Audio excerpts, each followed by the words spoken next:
ஷன்னோ மித்ரஷம் வருணக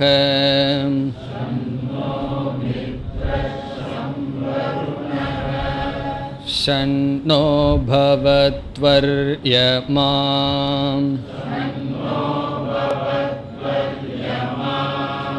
ஷன்ன இந்த்ரோ ப்ருஹஸ்பதிஹ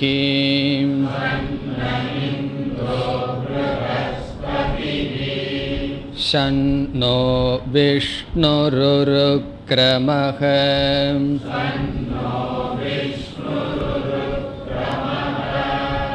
நமோ பிரம்மணே நமஸ்தே வாயோ த்வமேவ பிரத்யக்ஷம் பிரம்மாசி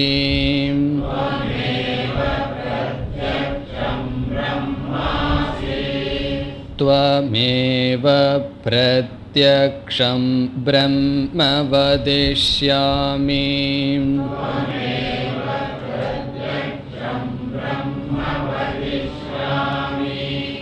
ரிதம் வதிஷ்யாமி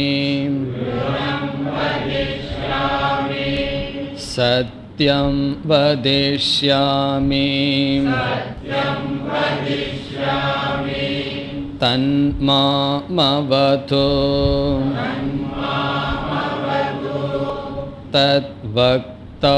தத்வக்தாரமவது அவது மாம் அவது பக்தாரம்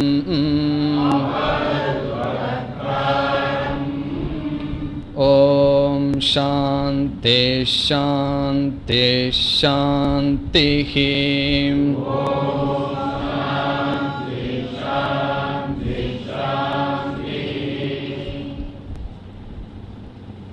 மூன்றாவது அணுவாகம்.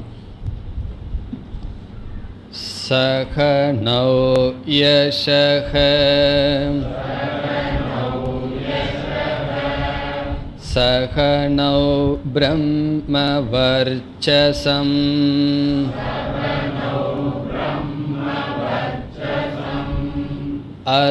அதாதஸகும் ஹிதாயாஹ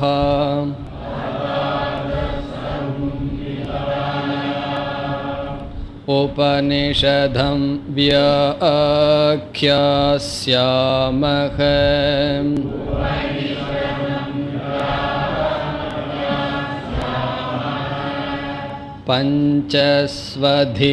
பஞ்சஸ்வதிகரணேஷு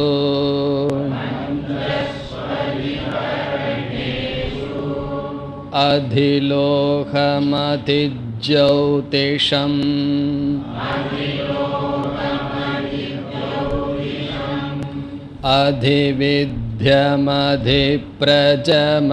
அதிவித்யமதிப்ரஜமத்யாத்மம்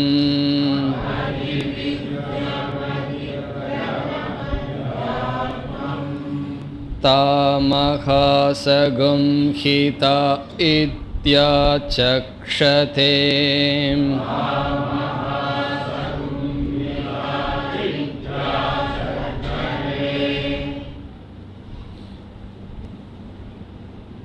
இந்த மூன்றாவது அணுவாகத்தில் சம்ஹிதா உபாசனம் வருகின்றது என்று சென்ற வகுப்பில் பார்த்தோம். உபாசனம் என்றால் தியானம். நம்முடைய மனதை ஒருமுகப்படுத்துவதற்கும் பிறகு மனதை விரிவுபடுத்துவதற்கும் செய்யப்படுகின்ற பயிற்சி. இந்த உபாசனத்திற்கு பெயர் சம்ஹிதா உபாசனம் என்று பார்த்தோம். இதில் சம்ஹிதா என்ற சொல்லினுடைய பொருள் இரண்டு எழுத்துக்களின் இடைவெளி இல்லாத சேர்க்கை என்று பார்த்தோம். பொதுவாக நாம் ஏதாவது இறைவனை வழிபடுவதாக இருந்தால் இப்பொழுது ஒரு விக்கிரகத்தை வைத்து அல்லது ஒரு படத்தை வைத்து இறைவனை வழிபடுவோம். ஆனால் உபனிஷத்தில் விதவிதமான தேவதைகளை வழிபடுகின்ற முறை மாறுபட்டதாக இருக்கின்றது. அந்தந்த சூழ்நிலைக்கு தகுந்தாற்போல், அதிகாரிக்கு தகுந்தாற்போலும் அமைகின்றது. வேத அத்தியனம் செய்து வந்தவனுடைய மனதில் என்ன இருக்கும்? வேத சப்தங்கள் ஒலித்து கொண்டே இருக்கும். பிறகு இலக்கணமும் படித்திருக்கின்ற காரணத்தினால் 2 தனி சொற்கள் சேரும் பொழுது அந்த சந்தி என்கின்ற ஒன்றை அவன் அறிந்திருப்பான். ஆகவே இந்த உபாசனையில் எழுத்துக்களை ஆலம்பனமாக கொண்டு தேவதைகளை நாம் தியானிக்கின்றோம். ஆலம்பனம் என்ற சொல்லுக்கு பொருளை சென்ற வகுப்பில் பார்த்துள்ளோம். எதனுடைய துணை கொண்டு ஒரு தேவதையை நாம் மனதில் கொள்வோமோ அந்த பொருளுக்கு, துணை புரிகின்ற பொருளுக்கு ஆலம்பனம் என்று பெயர். அந்த ஆலம்பனம் கண்ணுக்கு தெரிந்ததாக இருக்க வேண்டும். அதுவும் கண்ணுக்கு தெரியாதது என்றால் நாம் வழிபடவே முடியாது. எந்த மதமாகட்டும், அருவம் என்று சொன்னாலும் ஒரு ஆலம்பனம் தேவை. ஒரு சப்தமாக இருக்கலாம், அல்லது ஏதோ ஒன்றை நாம் நம்முடைய கண்முன் வைத்துத்தான் தியானத்தை செய்ய முடியும். இங்கு தியானத்திற்கு ஆலம்பனமாக இருப்பது எழுத்துக்கள். எப்படிப்பட்ட எழுத்துக்கள்?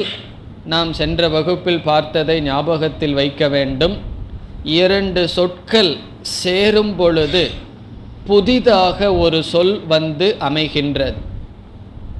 வேறு ஒரு உதாரணம் நான் கொடுத்தேன். சூரிய உதயம் என்ற இடத்தில் சூரிய உதய என்று சேரும் பொழுது அங்கு புதிதாக சொல் வரவில்லை. அது ஒரு விதமான சேர்க்கை, சந்தி ரூல். இனி ஒரு விதமான சேர்க்கை என்னவென்றால், நாம் போன வகுப்பில் பார்த்த உதாரணம், நம்மை சார்ந்து என்ற 2 சொற்களை சேர்த்தால் என்ன ஆகும்? நம்மை சார்ந்து என்று சொல்வோம். எனக்கு கொடு என்ற 2 சொற்களை சேர்த்தால் என்ன செய்வோம்? எனக்கு கொடு என்று ஒரு இக்கு அங்கு புதிதாக வரும். இவ்விதம் 2 சொற்களை சேரும் பொழுது புதிதாக ஒரு சொல் வருகின்றது. இவ்விதம் வருவதற்கு சந்தி என்று பெயர். இதில் 4 தத்துவங்கள் அடங்குகின்றது. ஒன்று, ஒரு சொல் எதில் முடிவடைகிறது. இரண்டாவது, எந்த சொல்லுடன் துவங்குகின்றது. மூன்றாவது, 2க்கும் இடையில் இருக்கின்ற இடைவெளி. 4வது, புதிதாக வருகின்ற சொல்.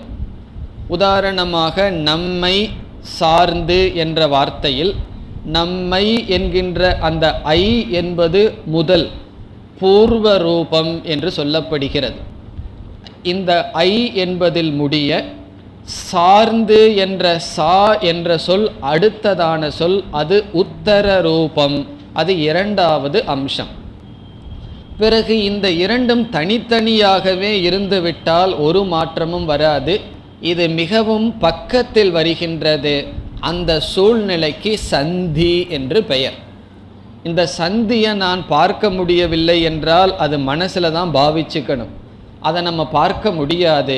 2 சொற்கள் ஒரு சொல்லில் முடிய இனியொரு சொல் துவங்க, இந்த 2க்கும் இடையில் ஒரு இடைவெளி வருகின்றது. அதற்கு பெயர் சந்தி. அது ஒரு அம்சம். பிறகு 4வது, இச் என்ற சொல் சேர்ந்து விடுகிறது. அதை சந்தானம் என்று சொல்லப்படுகிறது. இது நம்முடைய உதாரணம். ஆனால் இது யஜுர்வேதமாக இருப்பதனால் யஜுர்வேதத்தை சார்ந்த ஒரு சொல்லை எடுத்துக்கொண்டுதான் அந்தந்த சொற்களில் அந்தந்த தேவதையை வைக்க வேண்டும். அதையும் சென்ற வகுப்பில் பார்த்தோம். இஷேத்வா என்ற சொல்லை எடுத்துக்கொள்கின்றோம். இஷே என்பது ஒரு சொல், துவா என்பது இனியொரு சொல். அந்த இஷே என்பதில் ஏ என்ற சொல் பூர்வ ரூபம் முதல். பிறகு துவா என்ற அடுத்த சொல்லில் தா இத்து என்பது 2வது உத்தர ரூபம். அந்த இடையில் இருக்கின்ற இடைவெளிக்கு சந்தி என்றும், பிறகு புதிதாக இனியொரு தகாரம் இத்து வருகின்றது. ஆகவே அது சந்தானம். இந்த 4 அம்சத்தில் பூர்வ முதலில் இருக்கின்ற சொல் ஏ என்ற உயிரெழுத்து, இரண்டாவது வருகின்ற சொல் இத்து என்கின்ற மெய்யெழுத்து, இடையில் இருப்பது வெட்ட வெளி, நான்காவதாகவும் வேறு ஒரு இத்து வருகின்றது, அது புதிதாக வருவது. இந்த 4 எழுத்துக்களிலும் இனி சொல்லப்படுகின்ற விதவிதமான தேவதைகளை வைத்து நாம் தியானம் செய்ய வேண்டும். இதுவரை சென்ற வகுப்பில் பார்த்தோம். இப்பொழுது தொடரலாம். இந்த 3வது அணுவாகத்தில் முதல் 2 வாக்கியங்கள் பிரார்த்தனை, அதை நாம் பார்த்தோம். சகனௌ யசக சகனௌ பிரம்ம வர்ச்சசம். சிஷ்யன் குருவுக்கும் எனக்கும் யசஸ் இருக்கட்டும் என்று பிரார்த்திக்கின்றான்.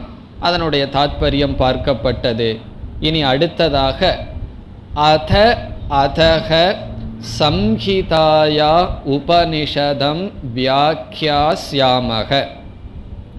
இதில் அத என்ற சொல்லுக்கும் பொருள் பார்த்தோம்.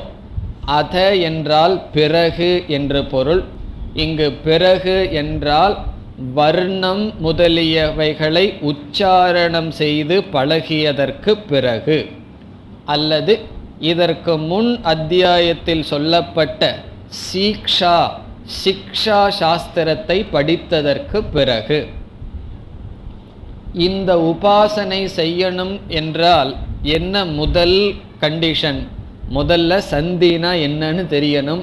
4 வேதத்தினுடைய வார்த்தைகள் மனதுக்குள்ள சென்று இருக்க வேண்டும். எப்படி உச்சரிக்க வேண்டும் என்றெல்லாம் நமக்கு தெரிந்திருக்க வேண்டும். ஆகவே வர்ணாதி உச்சாரண அபியாச அனந்தரம், வர்ணம் முதலியவைகளை, இங்கு வர்ணம் என்றால் எழுத்துக்கள், லெட்டர்ஸ், அவைகளை உச்சாரணம் செய்ததற்கு பிறகு என்று பொருள். அத. இனி 2வது சொல் அதக. அதக என்றால் therefore, ஆகவே என்று பொருள்.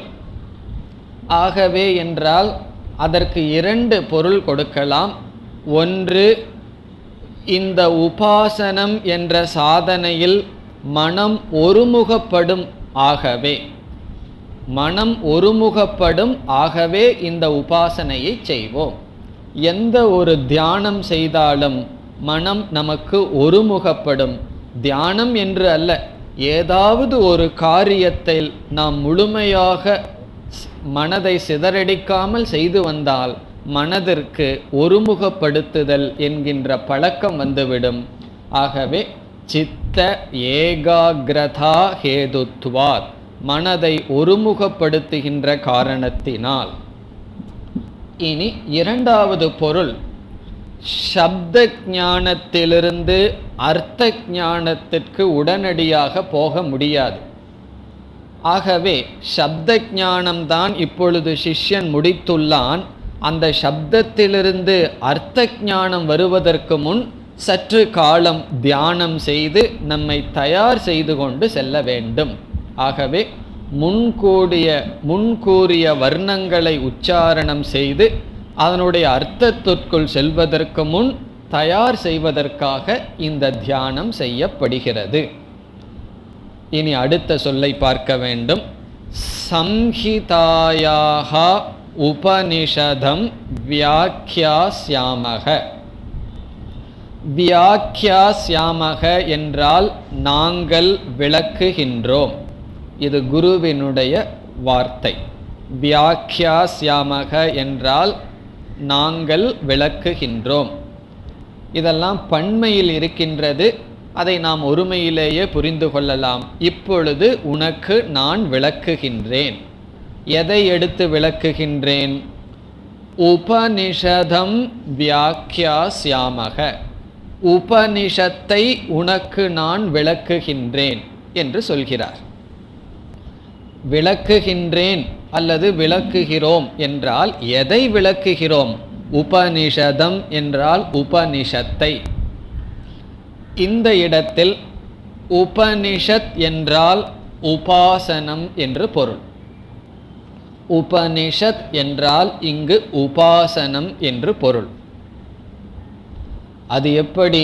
ஒவ்வொரு உபனிஷத்துக்கும் எத்தனையோ லட்சணத்தை கொடுத்துட்டு உபனிஷத்துன்னு சொன்னால் பிரம்ம வித்யான்னு இது வரைக்கும் பேசிட்டு திடீர்னு உபனிஷத் என்றால் உபாசனம் என்று எப்படி சொல்லலாம் என்றால் அதுக்கெல்லாம் கேள்விக்கு பதில் கிடையாது.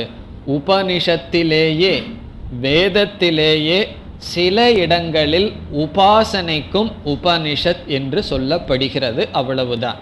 இது ஏன் சொல்லலாம்னா நம்ம ஏதாவது பதில் சொல்லலாம். ஆனால் முக்கியமாக உபனிஷத் என்றால் பிரம்ம வித்யா. ஆனால் சில இடங்களில் உபனிஷத் என்ற சொல் உபாசனம் தியானம் என்ற பொருளிலும் பயன்படுத்தப்படுகிறது. அதுக்கு காரணமெல்லாம் சொல்லுவார்கள் விளக்க ஆசிரியர்கள். என்ன காரணம்? இந்த உபாசனையை நாம் நிஷ்காமமாக செய்தால் பிரம்மலோகத்திற்கு செல்வோம். பிறகு மீண்டும் பிறக்காமல் அங்கிருந்தே கிரமமுக்தியை அடைகின்றோம். ஆகவே எப்படி பிரம்ம வித்யா என்ற பொருளை கொடுக்கின்ற உபனிஷத் மோட்சத்தை கொடுக்கின்றதோ அதே போல உபாசனையை நிஷ்காமமாக செய்தால் பரம்பரையாக மோட்சத்தை கொடுப்பதனால் இதை உபனிஷத் என்று சொல்வதில் தவறு கிடையாது. அல்லது எந்த ஒரு உபனிஷத்தையும், அதாவது பிரம்ம வித்யா என்ற பொருளையுடைய உபனிஷத்தை தகுதி வாய்ந்தவர்களுக்கு தான் உபதேசிக்க வேண்டும். அதே போல உபாசனமும் கூட தகுதி வாய்ந்தவர்களுக்கு தான் எடுத்து கொடுக்க வேண்டும். இப்போ யாருக்காவது நான் மந்திர ஜபம் செய்ய வேண்டும், நீங்கள் எனக்கு மந்திரோபதேசம் பண்ணுங்கன்னு சொன்னால் நம்ம உடனே அவருக்கு கொடுத்து விடக்கூடாது. அவருக்கு தகுதி இருக்கின்றதா என்று பார்க்க வேண்டும். விதவிதமான உபதேசம் இருக்குது. வேதாந்த உபதேசம் இருக்குது, மந்திர ஜபம்னு ஒரு விதமான உபதேசம் இருக்கின்றது. சிலர் ஜபம் செய்ய விரும்புவார்கள். பல காலம் ஜபம் செய்ய வேண்டும் என்றால் அவர்களுக்கு அந்த மந்திரத்தில் ஸ்ரத்த வரணும். என்ன செய்யறதுன்னா ஒரு குருவிடம் சென்று நீங்கள் உபதேசம் செய்யுங்கள்னு சொல்லி ஒரு பூஜை மாதிரியெல்லாம் வச்சு அவர்கள் ஒரு மந்திரத்தை எடுத்து சொல்வார்கள். பெரிய மகானிடமிருந்து அந்த மந்திரத்தை வாங்கி பிறகு இவ்வளவு லட்சம் முறை அல்லது இவ்வளவு 1000 முறை என்று மந்திர ஜபம் செய்வது வழக்கம். அப்படி அதுதான் ஒரு விதமான உபாசனை. அது கேட்ட உடனே நம்ம எடுத்து கொடுக்க கூடாது. எனக்கு சொல்றதுக்கு ஆள் கிடைச்சதேன்னு சொல்லக்கூடாது.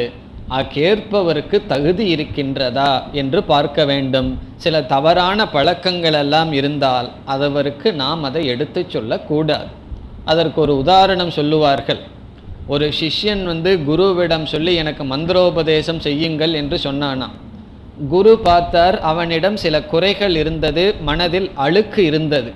அவர் சொன்னார், இன்னும் கொஞ்ச நாள் நீ கர்மயோகமெல்லாம் பண்ணி கொஞ்சம் நல்ல குணத்தை வளர்த்திக்கோ, அப்புறம் சொல்கிறேன் அப்படின்னார். சிஷ்யன் கேட்கல. அவன் அடம் பிடித்தான், எனக்கு சொல்லித்தான் ஆகணும் என்று அவன் அடம் பிடித்தானான். உடனே குரு சொன்னார், சரி சாப்பிட்டு சொல்கிறேன் அப்படின்னு சொல்லிட்டு அவர் ஒரு பிளேட் எடுத்து வச்சாராம். அந்த பிளேட்டில் பாய்ச்சை புழுக்கள் இதெல்லாம் ரொம்ப அசிங்கமாக இருந்துதான். உடனே குரு சொன்னாராம், இந்த பிளேட்டில் எனக்கு சாதத்தை போடு அப்படின்னாராம். சிஷ்யன் சொன்னாராம், பிளேட்டு சுத்தமாக இல்லை, அசுத்தமாக இருக்குது, பரவாயில்ல போடு அப்படின்னாராம். நான் போடுறது தப்பு, போடுறதை பற்றி எனக்கு அப்ஜெக்ஷன் இல்லை, அந்த சாதமே அது விஷமாக மாறிடும், உணவுக்கு ஆரோக்கியத்தை கொடுக்குற சாதம் அந்த பிளேட்டு சுத்தமாக இல்லாதனால அதுவே விஷமாக மாறிடும், அதனால் போட மாட்டேன்னாராம். அப்போ குரு சொன்னாராம், அதே கேஸு தான், உன்னுடைய மனசில் நான் ஏன் மந்திரத்தை போட மாட்டேங்கிறேன் அப்படின்னா, இந்த மந்திரம் என்னமோ நல்லது தான் பண்ணும், அந்த உன்னுடைய மனசு கொஞ்சம் சுத்தமாக இல்லை, இந்த மந்திரத்தை போட்டால் எப்படி சாதம் விஷமாக மாறுமோ அதே போல் அந்த மந்திரமே உனக்கு விஷமாகிவிடும். ஆகவே உனக்கு தகுதி வாய்க்கும் வரை இதை நான் உனக்கு எடுத்து சொல்ல மாட்டேன் என்று இரகசியமாக வைத்திருப்பார்கள் சில மந்திரங்களை. ஆகவே உபனிஷத் என்று அழைக்கப்படுகிறது.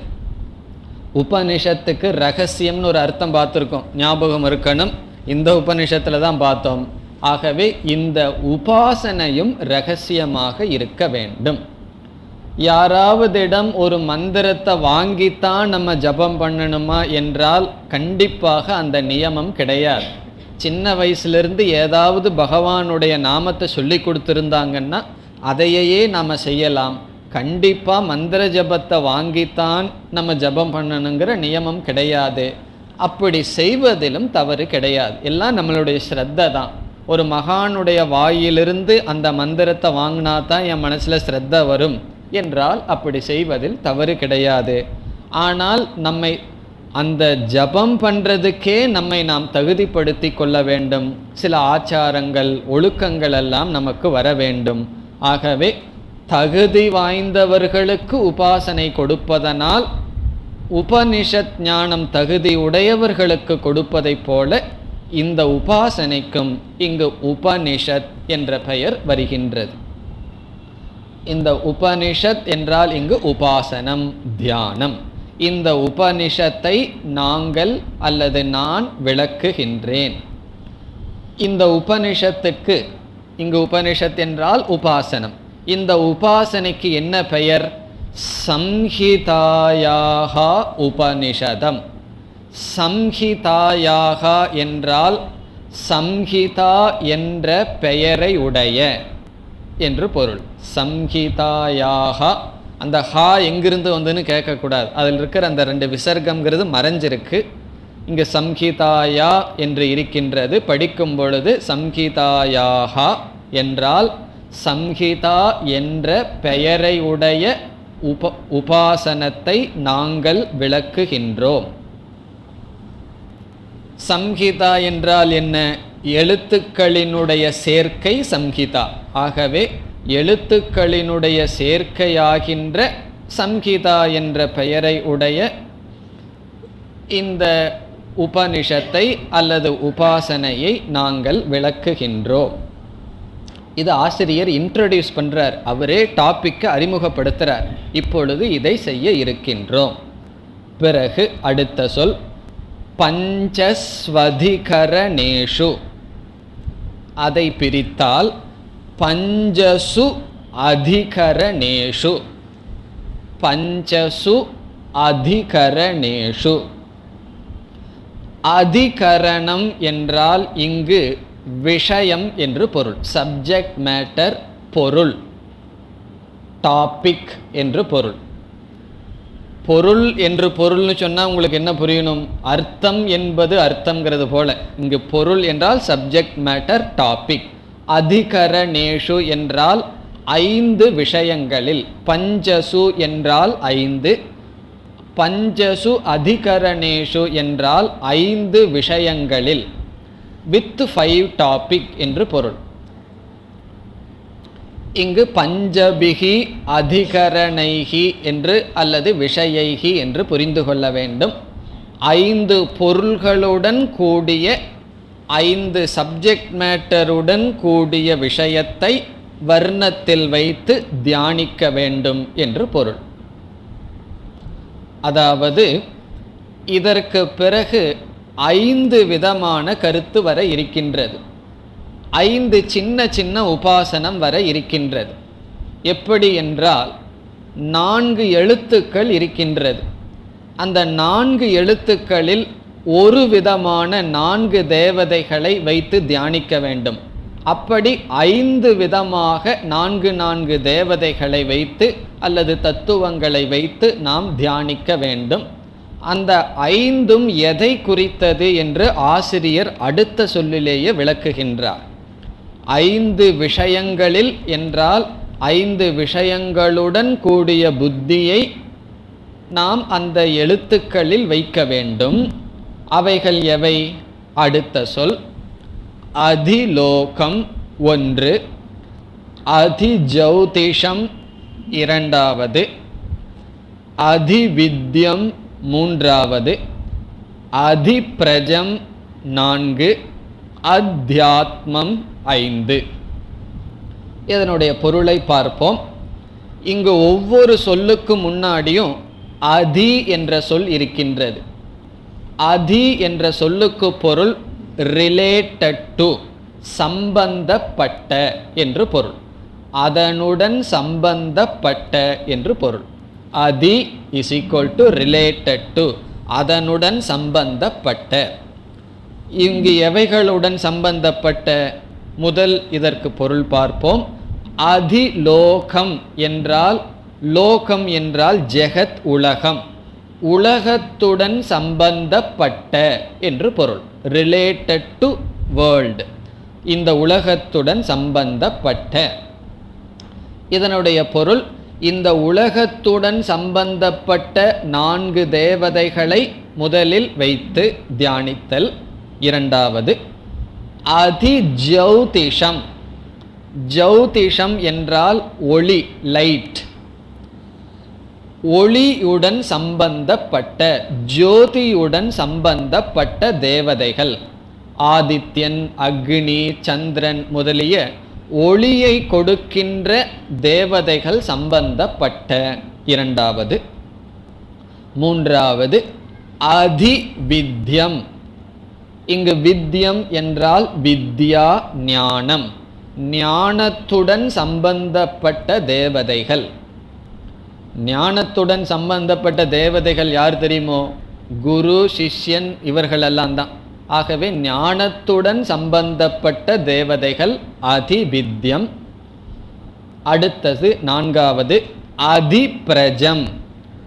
பிரஜம் என்றால் பிரஜா உற்பத்தி. பிரஜா உற்பத்தி என்றால் இனப்பெருக்கம். இனப்பெருக்கத்துடன் சம்பந்தப்பட்ட தேவதைகள் நம்ம பார்க்க போறோம், தாய், தந்தை முதலியவர்கள். அதிப்ரஜம் என்றால் பிராஜனி, ரிலேட்டட் டு பிராஜனி, இனப்பெருக்க சம்பந்தப்பட்ட தேவதைகள். அடுத்ததாக அத்தியாத்மம். அத்தியாத்மம் என்றால் இங்கு ஆத்மம் என்றால் நம்முடைய சரீரம், நம்முடைய உடல். இந்த உடல் சம்பந்தமான என்று பொருள். இந்த உடல் சம்பந்தமான தேவதைகள். இந்த உடலில் இருக்கின்ற சில அங்கங்களை எடுத்து அதை நாம் தியானிக்கின்றோம். இது எப்படி இந்த 5 டாபிக் போகுதுன்னு பார்த்தா மேலே இருந்து அப்படியே நம்மிடம் வரும். முதல்ல லோகம்னா ரொம்ப பரந்தது. அதற்கப்புறம் ஜோதி என்றால் கொஞ்சம் கீழே இறங்கி வருது. அதற்கு பிறகு வித்யா, அதற்கு பிறகு தாய் தந்தை, அதற்கு பிறகு நம்முடைய உடல் என்று இந்த முழு பிரபஞ்சமுமே படிப்படியாக இறங்கி கடைசியில் நம்மிடம் வருகின்றது. இப்படி உலகம் சம்பந்தமான தேவதைகளை கொண்ட, ஒளி சம்பந்தமான தேவதைகளை கொண்ட, அறிவு சம்பந்தமான தேவதைகளை கொண்ட, பிறகு பிரஜா உற்பத்தி சம்பந்தமான தேவதைகளை கொண்ட, உடல் சம்பந்தமான தேவதைகளை கொண்ட 5 விதமான பஞ்சசு அதிகரணேஷு 5 விதமான தேவதைகளை என்ன செய்ய வேண்டும்? தியானிக்க வேண்டும். அது எப்படி, எந்தெந்த தேவதையை எங்கெங்கு வைக்க வேண்டும் என்று இதற்கு பிறகு வரும். கடைசியில் பலஸ்ருதியுடன் முடிய இருக்கின்றது.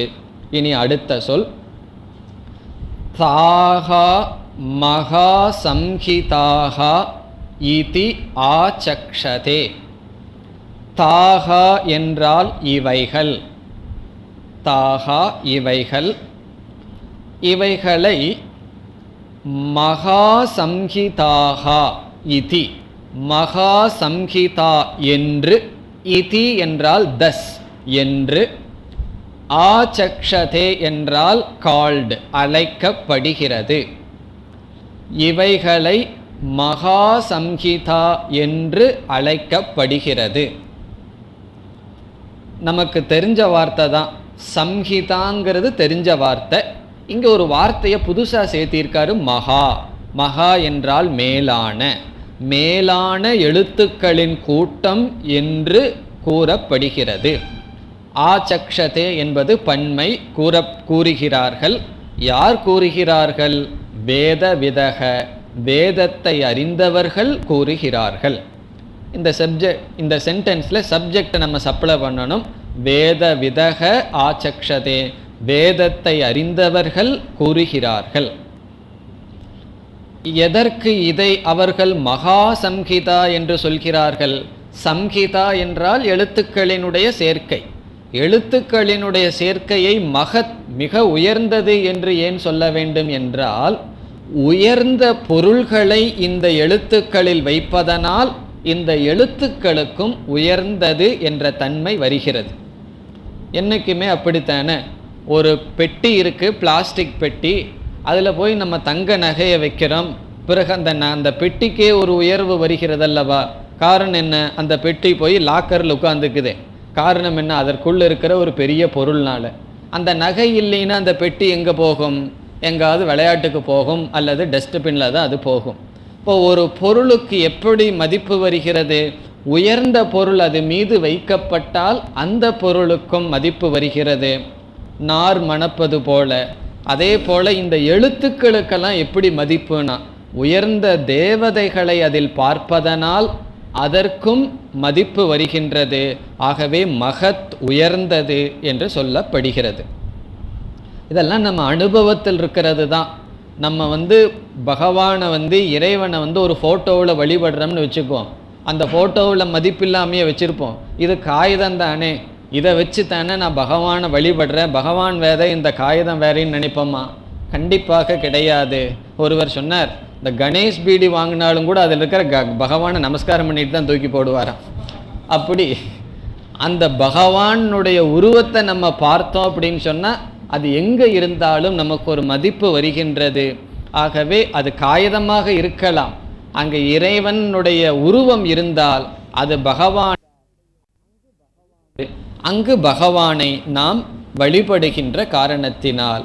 ஆகவே இந்த எழுத்துக்களுக்கு வருகின்ற உயர்வு அந்த எழுத்துக்களில் இறைவனை நாம் பார்ப்பதனால், விதவிதமான தேவதைகளை நாம் பார்ப்பதனால். இனி நாம் ஒவ்வொரு அதிதெய்வம், அதிலோகம், அதிஜோதிஷம் என்று சொன்ன ஒவ்வொரு விதமான தேவதைகளை எடுத்து பார்க்க வேண்டும். 5 வர இருக்கின்றது, 4 எழுத்துக்கள், அப்போ 20 தத்துவம் வரை இருக்கின்றது. இப்பொழுது நாம் ஒவ்வொன்றாக எடுத்துக்கொள்வோம்.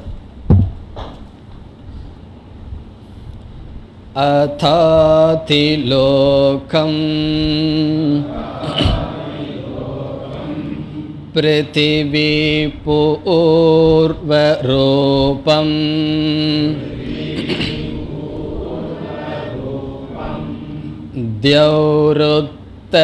த்யௌருத்தரரூபம்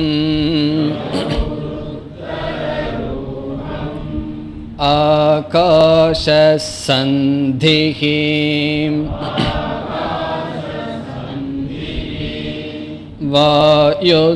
வாயுசந்தானம்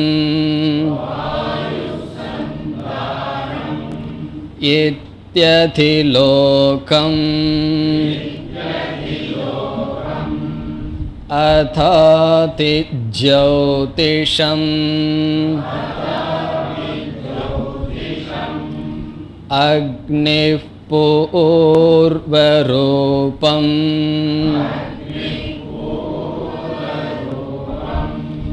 ஆதித்ய உத்தரரூபம்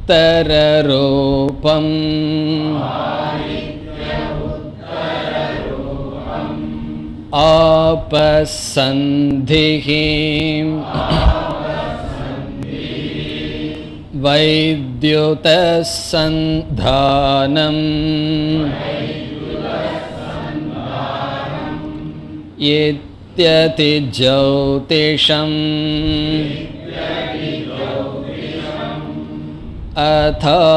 அதாதிவித்யம் ஆச்சார்ய பூர்வரூபம்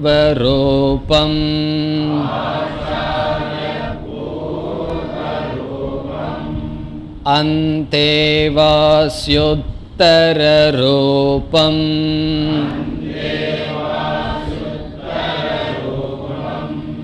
வித்யாசந்திஹி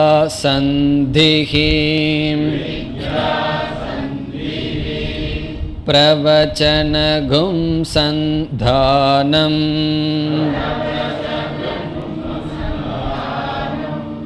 இத்யதி வித்யம்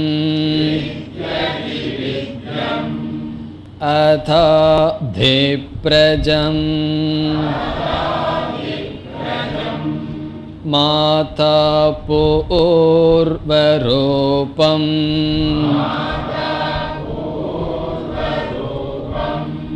பிதோத்தரரூபம்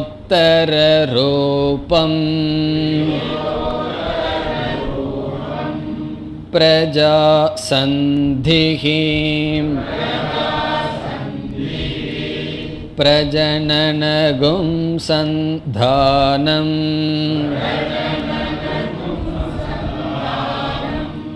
இத்யதே பிரஜம் அதாத்யாத்மம்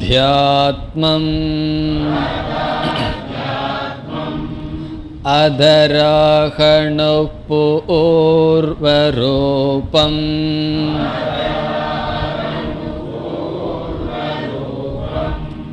உத்தராஹணுருத்தரரூபம்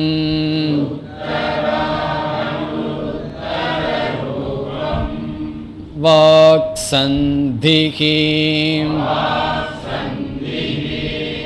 ஜிஹ்வாசந்தானம்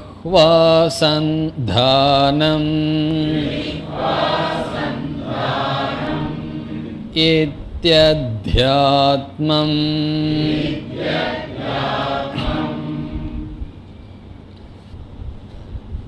இந்த 5 பகுதிகளிலும் 5 விதமான தேவதா தத்துவங்களை 4 எழுத்துக்களில் வைத்து தியானிக்க வேண்டும். இப்பொழுது முதல் பகுதிக்கு செல்வோம். அத அதிலோகம். இங்கும் அத என்று சொல் துவங்குகிறது. இங்கு அத என்ற சொல்லுக்கு பொருள் கிரமார்த்தே. கிரமார்த்தம் என்றால் இங்கு சொன்ன கிரமப்படி முறைப்படிதான் நாம் தியானிக்க வேண்டும். கிரமார்த்தம் என்றால் ஆர்டர், ஆர்டர் என்றால் முறை, ஆரம்பே என்று பொருள். முதலில் இதைத்தான் செய்ய வேண்டும். அதிலோகத்தை செஞ்சுட்டு தான் அதிஜௌஷதத்துக்கு வரணும். அதற்கு பிறகுதான் அதிவித்யம், அதற்கு பிறகுதான் அதிப்பிரஜம், பிறகு அத்தியாத்மம். எனக்கு முதல்ல அதிவித்யம் செய்கிறதுக்கு பிடிக்குதுன்னு சொல்லி வரக்கூடாது. உபனிஷத்தில் ஒரு கிரமம் சொல்லியிருந்தால் அங்கே கேள்வியெல்லாம் கேட்கக்கூடாது. வேதாந்தத்தில் கேள்வி கேட்டு தான் வகுப்பையை துவங்கணும். கர்மகாண்டத்தில் கேள்வி கேட்காம ஸ்ரத்தையுடன் செய்யணும். அக்னிஹோத்திரம், கணபதி ஹோமம் இப்படி பண்ண சொல்லியிருக்குன்னு சொன்னால் அது எதற்கு சொல்லியிருக்கு, ஏன் இப்போ போடணும் அப்படின்னு எல்லாம் கேட்கக்கூடாது. அது ஸ்ரத்தையுடன் செய்யணும். கர்மகாண்டத்தில் கேள்வி கேட்கக்கூடாது, வேதாந்தத்தில் கேள்வி கேட்கணும். ஆனால் இப்போ எல்லாம் உல்டாவாக இருக்குது.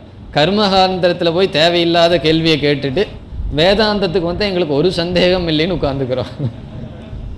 அது அப்படி இல்லை. இங்கே சந்தேகம் வரணும், அங்கே சந்தேகம் ஒன்றும் வரக்கூடாது. அங்கே நமக்கு ஸ்ரத்தை தான் மூலம். இங்கே நமக்கு சந்தேகம் வரணும்னா சிந்திக்கணும். சிந்தித்து சந்தேகத்தை வர வச்சு நீக்கணும். ஆகவே அத என்றால் கிரமார்த்தே, ஆரம்பார்த்தே. அதிலோகம் என்றால் லோகம் சம்பந்தமான தேவதைகளை குறித்த உபாசனம் என்று பொருள். அதிலோகம் உச்சதே என்று பூர்த்தி செய்ய வேண்டும்.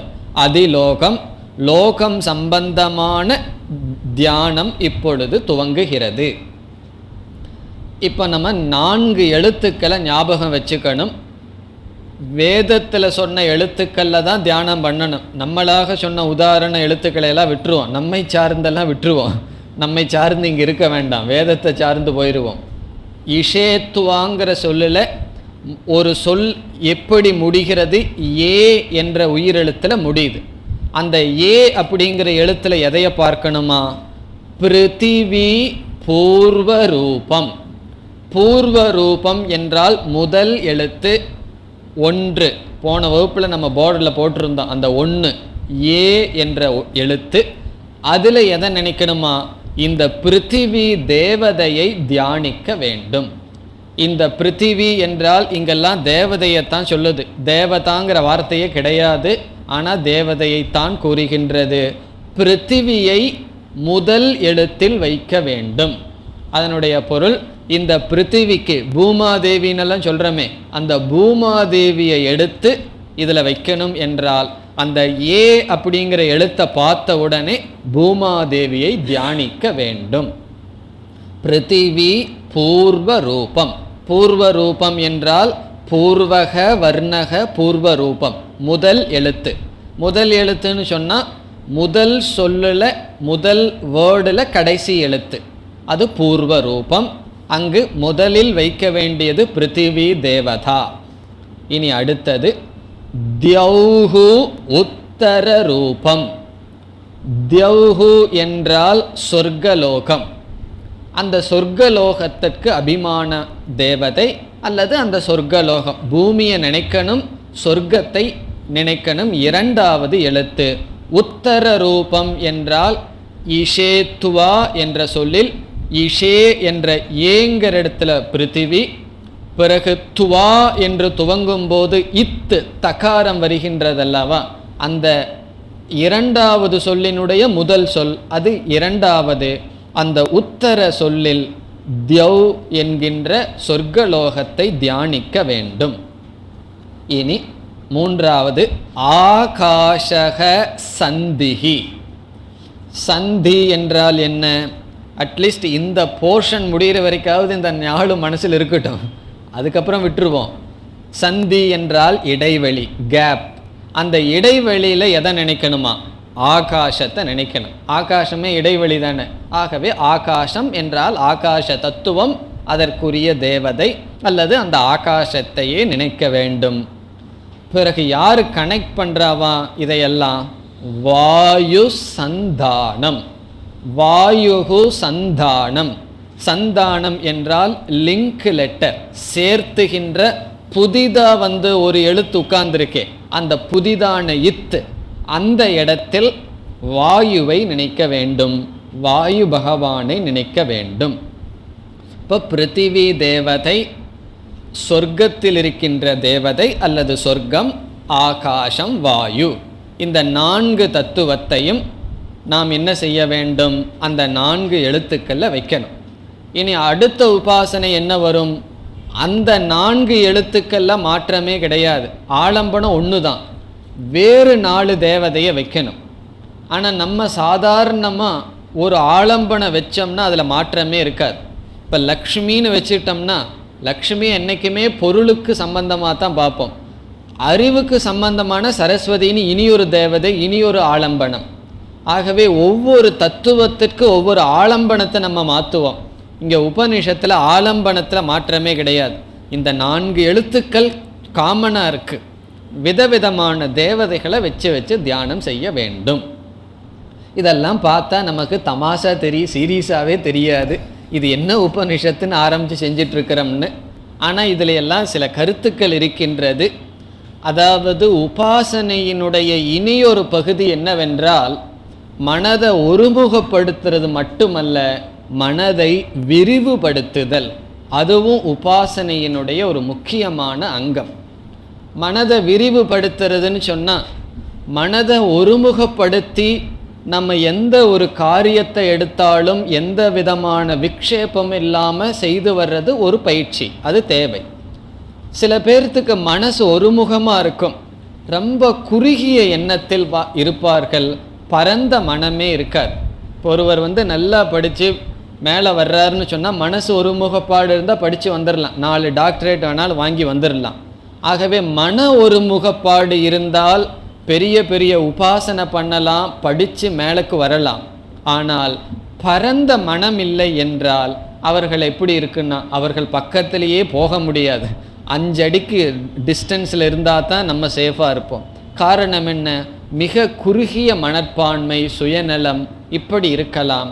இந்த வேதத்தில் சொல்கிற உபாசனையினுடைய இனியொரு கருத்து என்னன்னா, நம்மளுடைய மனதை விரிவுபடுத்துதல். இது என்னுடையது என்ற ஒரு குறுகிய வட்டத்தில் இல்லாமல் இந்த உலகத்தை பார்த்தல். இப்போ யாருக்குமே எல்லா வீட்லேயும் டெரஸ் இருக்கும், ஆனால் அந்த டெரஸ் பார்த்தா காலியாகவே தான் இருக்கும். ஏன்னா நான் வாக்கிங் போகும்போது பார்க்குறேனே, ஒரு ஆளும் டெரஸுக்கே வரமாட்டார்கள். காரணம் என்ன? வீட்டுக்குள்ளேயே அந்த டிவி, 4 பேர்த்தோட சண்டை போடுறது, முறுக்கு சாப்பிட்றது, இதுலேயே அவர்கள் இருந்து விடுகிறார்கள். கொஞ்சம் மேலே ஆகாசத்தை பார்த்து மனசை விரிவுபடுத்தலான்னா யாருக்குமே நேரம் கிடைக்கிறதில்ல. உபனிஷத் சொல்லுது, இந்த பிரபஞ்சத்தை கொஞ்சம் கண்ணை திறந்து பார்க்கணும். காரணம் என்ன? இது என்னுடைய ஃப்ளாட்டு, இது என்னுடைய வீடுன்னு சொல்லி ரொம்ப குறுகிய இதுலேயே நம்மளுடைய மனம் சென்று விட்டது. மனசு விரிஞ்சே வரல. ஆகாசத்தை பார்த்தோம் அப்படின்னாவே மனசு கொஞ்சம் விரியும். பிறகு எது என்னுடையது எது உன்னுடையதுன்னு கொஞ்சம் மனசு நமக்கு விரிந்து வரும். ஆகவே மனதை விரிவுபடுத்த இந்த உபாசனம் பயன்படுகிறது. பிறகு இந்த உலகத்தை நினச்சோம் அப்படின்னா எப்பொழுது பார்த்தாலும் நிந்தனை தான். அது எலெக்ஷன் வேற வந்தாச்சு, இவங்களோட சேர்ந்துட்டாங்க, இதே பேச்சு தான். யாரோட சேர்ந்தால் நமக்கு என்ன? இந்த உலகத்தை பூரா குத்தம் சொல்லிகிட்டே காலத்தை கழிக்கிறது. போர் அடிக்குதா, யாரையாவது பற்றி காசிப்பிங் பேசிட்டு மோசமாக பேசிகிட்டு இருக்கிறது தான் வேலை. ஆகவே இந்த உலகத்தை பார்க்கும்போது குறிப்பாக இந்தியாவில் அவர்கள் நம்ம நாட்டு மேலே யாருக்குமே நல்ல ஒப்பீனியன் கிடையாது. மற்ற நாட்டை புகழ வேண்டியது, நம்ம நாடு மோசம்னு சொல்ல வேண்டியது. இவர் எப்படி இருப்பார்னா அப்படித்தான் இருப்பார், சொல்கிறது அப்படி. அதாவது ஒரு கவர்மெண்ட் ஆஃபீஸில் வேலை செய்கிறவர் சொன்னார், இந்த கவர்மெண்ட் ஆஃபீஸில் இருக்கிறவனெல்லாம் அயோக்கியன்னு சொன்னார். எனக்கு ஆச்சரியம், அவரு அங்கே தானே வேலை பண்ணுறாரு, அவர் எப்படி இப்படி சொல்கிறாருன்னு சொல்லி ஆச்சரியம். ஆனால் அவரை மறந்துடுறார், தன்னை வேறேன்னு நினச்சிட்டு பேசுகின்றார்கள். அப்படி இந்த உலகத்தை குறை சொல்கிறது, இந்த உலகத்தில் குறை இல்லைன்னு நான் சொல்லலை, நம்மளுடைய திருஷ்டி அங்கேயே இருந்தது அப்படின்னா பிறகு நம்ம எப்படி இந்த உலகத்திலிருந்து வெளியே வர்றது? குறைகள் இருந்துட்டு போகட்டும், அதையவே பார்த்துட்டு இருந்தோம் அப்படின்னா பிறகு அந்த குப்பையும் நம்ம மனசுலேயே இருக்க ஒரு வித்தியாசம் இல்லாமல் போகும். இந்த உலகத்தை குறை சொல்லக்கூடாதுன்னு சொன்னால் குறை இல்லைங்கிற பொருள் அல்ல, நம்ம ஏன் அதில் கவனம் செலுத்த வேண்டும்? எத்தனையோ நல்ல விஷயங்கள் இருக்கின்றது. இந்த உலகத்தை பற்றிய விஷன், திருஷ்டியானது மாற வேண்டும். அனைத்தும் ஈஸ்வர சுரூபமாக கொண்டு வரணும். ஒருத்தன் பாபம் பண்ணுறான்னா அவன் அதற்கு அனுபவிக்க போகிறான். அதை நம்ம பேசிகிட்டு இருக்கிறதுனால என்ன பிரயோஜனம்? இவன் இவ்வளவு தூரம் இவ்வளவு கோடி ரூபா திருடி இருக்கான், அதை நம்ம பேசிகிட்டு இருக்கிறது பொறாமையில் பேசுறதுன்னு நினைக்கிறேன். எனக்கு அவ்வளோ கோடி திருடுறதுக்கு சான்ஸ் கிடைக்கலன்னு சொல்லி பொறாமையில் பேசுகிற மாதிரி இருக்கு. ஒருத்தன் அவன் அப்படி எடுத்துகிட்டு இருக்கான்னா அந்த பொருள்னால அவன் சந்தோஷமாக இருக்க போகிறது இல்லைங்கிறது தத்துவம். அதை போய் நம்ம பேசிகிட்டு இருக்கிறதுனால என்ன பலன்? ஆகவே இந்த உபாசனையிலிருந்து நம்மளாக என்ன ரெண்டு வேல்யூ பண்ணுறோம்? ஒன்று மனதை விரிவுபடுத்துகின்றோம், இனி ஒன்று இந்த உலகத்தை குறை கூறுவதை நிறுத்திவிட்டு எல்லாமே ஈஸ்வர சுரூபம், தர்மாதர்மப்படி அனைத்தும் நடக்கின்றது என்ற பக்குவத்திற்கு நாம் வர வேண்டும். இதெல்லாம் சொல்லாமல் சுகர் கோட்டட் மாதிரி இருக்குது, இதற்கு உள்ள இந்த தத்துவங்கள் இருக்கின்றது. அதான் ஸ்ரத்தைன்னு சொல்கிறது. வேதத்தை நம்ம ஸ்ரத்தையோடு போனோம் அப்படின்னா நமக்கே தெரியாமல் நம்ம எங்கே போய் சேர வேண்டுமோ அங்கே போய் சேர்ந்துருவோம். எப்படி ஒரு குழந்தை அம்மாவுடைய கையை பிடிச்சிட்டு போகுது, அந்த குழந்தைக்கு அந்த கையில் தான் ஸ்ரத்தை, பிறகு அந்த குழந்தை சரியான இடத்துக்கு போயிடுது. அப்படி நம்மெல்லாம் புத்தியில் குழந்தைகளாக இருக்கின்றோம், நமக்கே தெரியாது எங்கே போய் சேரணும்னு சொல்லி. வேதத்தை ஸ்ரத்தையுடன் படித்தால், வேதத்தில் சொல்லியிருக்கிறது நம்ம கேட்கும் பொழுது நம்ம போய் சேர வேண்டிய இடத்தை போய் சேருகின்றோம். இப்போ இந்த உபாசனையில் நமக்கு என்ன கிடைக்கிறது? உபாசனை பண்ணால் மன ஒருமுகப்பாடு கிடைக்கும். இந்த உலகத்தில் துவேஷ திருஷ்டி போக வேண்டும், ஈஸ்வர திருஷ்டி வர வேண்டும். ஈஷாவாஸ்யம் இதம் சர்வம். இனி அடுத்ததாக அத அதிஜௌதிஷம். இதுக்கு மேலே நம்ம கொஞ்சம் சீக்கிரம் தான் போக போகிறோம், இதே போல் சொல்லிகிட்டு இருக்க மாட்டோம், ஏன்னா உங்களுக்கு போர் அடிக்கக்கூடாது. அத என்றால் இரண்டாவதாக, அதிஜௌதிஷம் என்றால் ஜோதி சம்பந்தமான ஒளி சம்பந்தமான தேவதைகளை குறித்த உபாசனம். இங்கு என்னென்ன? அக்னிஹி பூர்வ ரூபம். அக்னி தேவதை பூர்வ ரூபம், முதல் எழுத்தில் அக்னியை பார்க்க வேண்டும். ஆதித்யக உத்தர ரூபம், சூரியன், சூரிய தேவதையை, சூரிய தேவனை இரண்டாவது எழுத்தில் பார்க்க வேண்டும். இரண்டாவது எழுத்து முதல் எழுத்துன்னெல்லாம் உங்களுக்கு தெரியும். அதுக்கப்புறம் வீட்டுக்கு போய் இதையாவது ஹோம்ஒர்க் பண்ணுங்க. ஒரு சார்ட் போட்டு இந்த பக்கம் 5 எழுதி 4 எழுத்தை எழுதி எந்தெந்த தேவதைகள்னு ஃபுல்லாக பார்த்தா ஒரு பிக்சர் நமக்கு கிடைக்கும். அது ஹோம்ஒர்க். நான் அடுத்த கிளாஸில் பார்க்க மாட்டேன், நீங்களாக செஞ்சுக்க வேண்டியது. நான் செஞ்சு வச்சுருக்கேன் அந்த மாதிரி, அதனால சொல்கிறேன். ஆதித்ய உத்தர ரூபம். அடுத்தது ஆபக சந்திஹி. ஆபக என்றால் தண்ணீர். இந்த இடத்துல தண்ணீர் என்றால் தண்ணீரை வைத்திருக்கும் மேகங்கள். ஆகவே கடைசியில் ஆபக என்றால் மேகம், அந்த மேகமானது சந்தி இடைவெளியில் பார்க்க வேண்டும். அடுத்தது வைத்யுதக சந்தானம். வைத்யுதக என்றால் மின்னல், லைட்னிங்.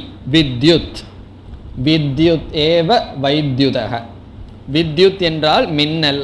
அந்த லைட்னிங் என்ன பண்ணணுமா? சந்தானம், புதுசாக வந்த எழுத்தாக பார்க்க வேண்டும்.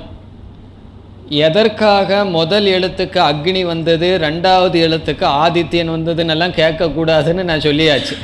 இங்கே விசாரம் கிடையாது, அது அப்படித்தான் சொல்லியிருக்கு. சிலதெல்லாம் சொல்லலாம், சிலதெல்லாம் காரணம் சொல்ல முடியாமல் இருக்கலாம்.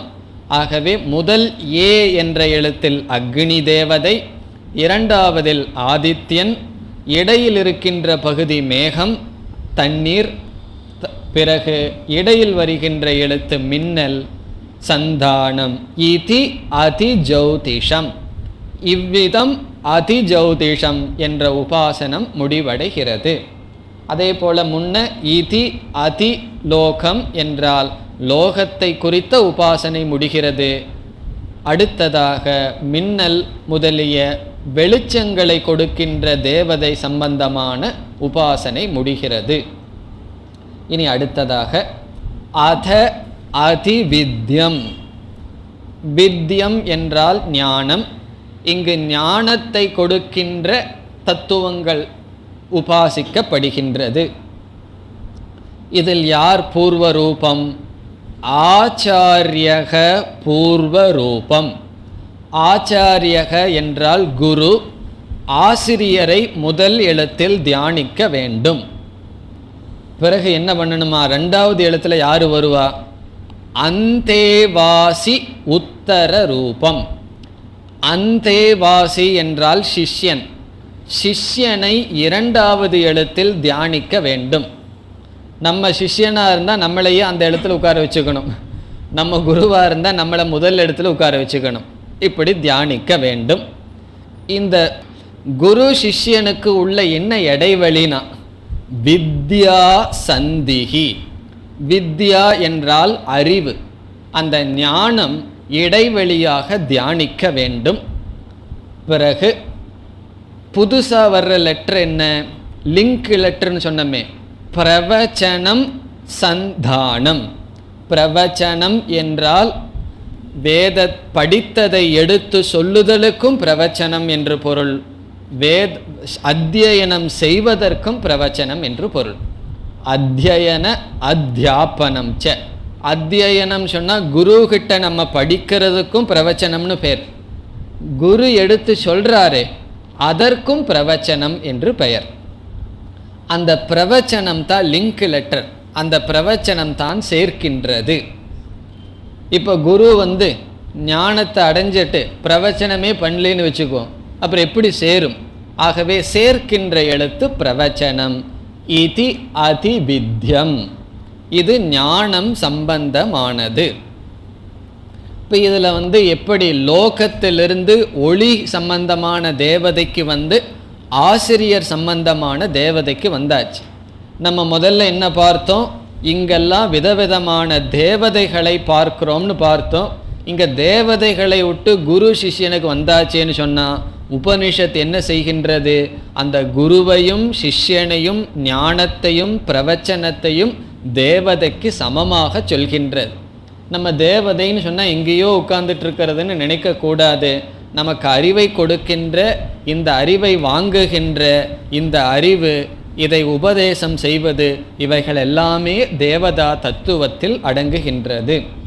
குறிப்பாக மனிதன் மற்ற மிருகங்களை காட்டிலும் வேறுபட்டவன் ஒரே ஒரு விஷயம், ஞானம்தான். இந்த வித்யான்னு சொன்னால் ஆத்ம வித்யாவாக இருக்கலாம் அல்லது மற்ற வித்யாவாக இருக்கலாம். எந்த விதமான அறிவாக இருந்தாலும் ஆசிரியர் நமக்கு தேவை. ஆசிரியர் இல்லாமல் எந்த அறிவையும் நாம் அடைய முடியாது. அது மோட்சத்துக்குரிய ஞானமாகட்டும், வேறு எதற்குரிய ஞானமாகட்டும், ஒன்று கூட்டி பழகணுன்னாலும் கூட ஆசிரியருடைய துணை நமக்கு தேவை. இப்போ ஆச்சாரியக என்ற சொல்லுக்கு பொருள் ஸ்வயம் ஆச்சரதி, ஸ்வயம் ஆச்சரதி பரான் ஆச்சாரயதி.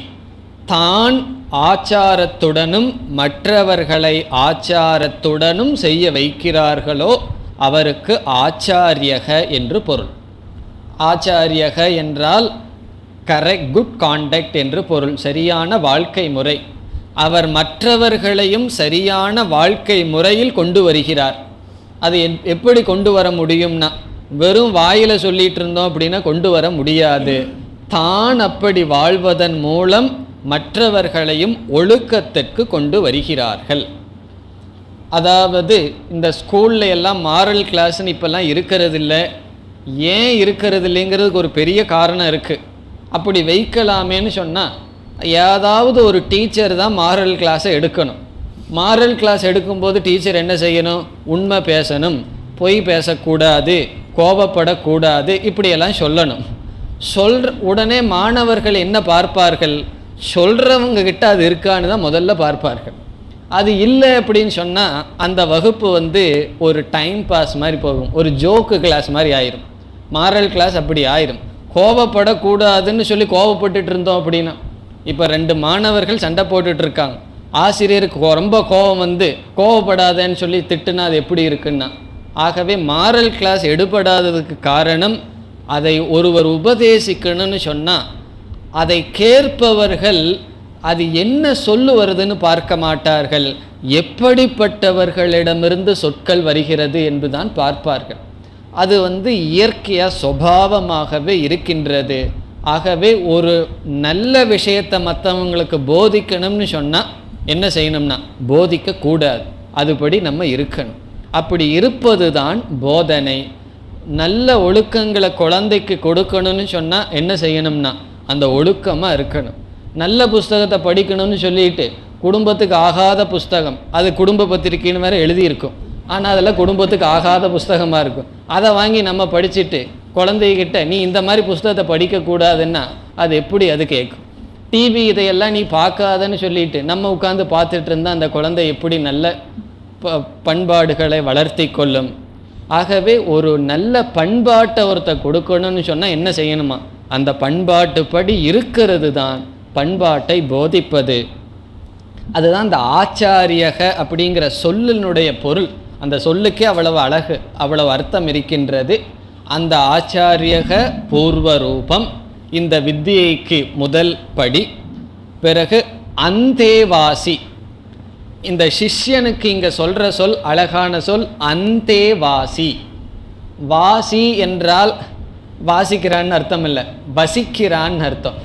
பிடில் வாசிக்கிறான் அது வாசிக்கிறான்னு அர்த்தம் இல்லை. வாசி என்றால் வசிக்கின்றான். எங்கு வசிக்கிறானா? அந்தே என்றால் சமீபே, குருவினுடைய சமீபத்தில் வசிக்கின்றான். அந்த குருவினுடைய சமீபத்தில் வசிப்பவன் சிஷ்யன். அந்த காலத்துல எல்லாம் அப்படி இருந்தது, குருகுலம் இருந்தது. இப்போ இருக்குது, ஹாஸ்டல்னு பேர் இருக்குது.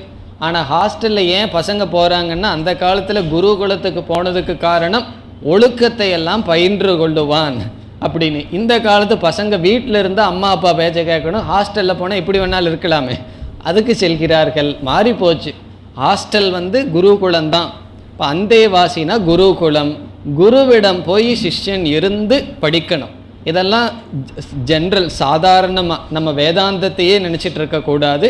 சாதாரண ஒரு அறிவும் கூட குருவினுடைய அருகில் இருந்து தான் அந்த காலத்தில் படித்து வந்தார்கள். அப்படி படிக்கும் பொழுது என்னாகுன்னா, குருவினுடைய செயல்களை எல்லாம் கவனித்து கவனித்து அந்த குருவினுடைய நல்ல பண்புகளை எல்லாம் சிஷ்யர்கள் எடுத்து கொள்வார்கள். இப்போ குருக்கிட்ட ஏதாவது ஒரு பலகீனம் இருந்ததுன்னு வச்சுக்குவோம், அவர் வெத்தலைவாக்கு போடுறாருன்னு வச்சுக்குவோம். ஏன்னா அதனால தான் நான் சொல்லிட்டேன், இது வேதாந்த சம்பந்தமான அல்ல, எல்லா சம்பந்தமான ஒரு அறிவுன்னு சொன்னால். பிறகு இதே உபநிஷத்தில் வரப்போகுது, ஒரு குரு சொல்ல போகிறார் சிஷ்யனுக்கு உபதேசத்தை எல்லாம், அதாவது வேத அத்தியனத்தை எல்லாம் முடித்ததுக்கப்புறம், வேதம் அனூச்சிய வேதத்தை எல்லாம் சொல்லி கொடுத்ததுக்கப்புறம் சில ப்ராக்டிக்கல் அட்வைஸ் குரு கொடுக்க போகிறார். என்ன கொடுக்குறார் தெரியுமோ சிஷ்யனுக்கு? என்னிடம் இருக்கிற நல்ல குணத்தை மட்டும் நீ எடுத்துக்கோ, என்னிடம் ஏதாவது பலகீனம் இருந்தால் அதை நீ எடுத்துக்கொள்ளாதே, அதை குருவே சொல்ல போகிறார். ஆகவே இந்த அந்தேவாசி என்றால் குருவிடம் இருந்து அவரிடம் இருக்கின்ற நல்ல குணங்களை அவன் பயின்று கொள்கின்றான், தெரிந்து கொள்கின்றான். அப்படிப்பட்ட சிஷ்யன் உத்தர ரூபம் வித்யா. குரு சிஷ்யனுக்குள்ள சம்பந்தம் வித்யா, பிறகு பிரவச்சனம். பிரவச்சனம் இருந்தால் தானே அந்த பரம்பரை நடந்து வரும். குரு சிஷ்யன் ஞானத்தை கேட்டு பிறகு மற்றவர்களுக்கு அவன் எடுத்து சொல்லணும் அல்லது அதன்படி வாழ வேண்டும். இது அதி வித்யம். இனி அடுத்ததாக அதிப்ரஜம் அத்தியாத்மம், அதை அடுத்த வகுப்பில் பார்ப்போம். ஓம் பூர்ணமத பூர்ணமிதம் பூர்ணாத் பூர்ணமுதச்யதே பூர்ணஸ்ய பூர்ணமாதாய பூர்ணமேவாவசிஷ்யதே. ஓம் சாந்தி சாந்தி சாந்தி.